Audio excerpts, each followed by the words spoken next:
नमस्कार दर्शक बंधु प्रधान फार्मिंग यूट्यूब चैनल रे आपन को स्वागत। आज आम जाना चिंक्स छाड़िया पूर्व गोटे चाषी भाई बुडिंग घरे कौन सब व्यवस्था करने दरकार तारी उपरे आज विषय वस्तु। प्रथम यहीपरि टीण दस्ता नियंतु या पूरा राउंड शेप कर रखिए, केबे हेले भी स्क्वायर शेप करेनि। स्क्वायर शेप कले आपण जो चिंक्स जाकि गोटे कणरे गदे जाए जहाँफल आप बहुत असुविधा हे, चिंक्स मोर्टालिटी होबार ही संभावना रहिबो। सेथिपाई केबे भी स्क्वायर शेप करंतु नाही, राउंड शेप ही करंतु भल रहिबो। देखंतु आ भितर मु पूरा धानर भूसी पकई देछि, 2 इंच बहଳରେ पकेबे। 2 इंच बहଳରେ पकेला आपनर जो ओदा जदि झाड़ा कले कुकुड़ा ओदा सब जल्दी सुखी जीव, पूरा पानी टाणी नब। यारी ऊपर आपण पेपर बिछे दे। बर्तमान आपरे बिछे दे पेपर आपरे सदाबेला आगुआ ही व्यवस्था करें, चिया आसिया पूर्व ही करेंगे।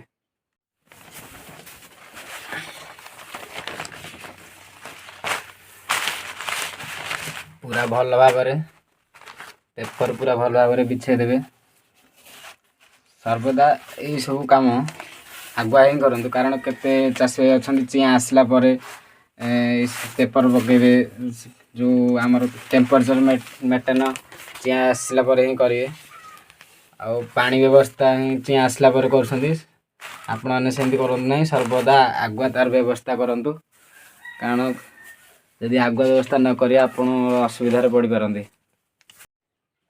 यहीपरि पूरा भल भाव पेपर बिछे दिंतु। देखो मु टेम्परेचर मेंटेन 200 वाट बल्ब लगे।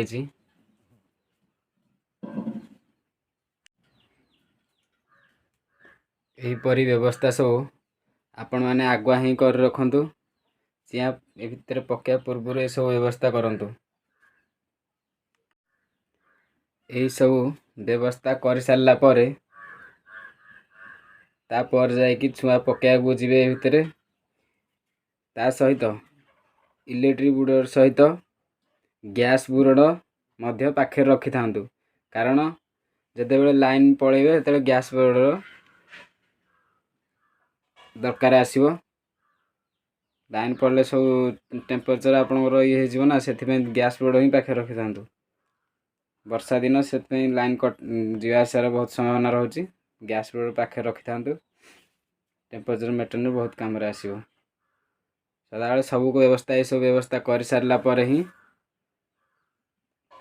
चिंक्स प्लेसमेंट करूँ। चाषी भाई मैंने चिंक्स प्लेसमेंट कर सारा इलेक्ट्रोलाइट बा मल्टीविटामिन चिंक्स की दिंतु।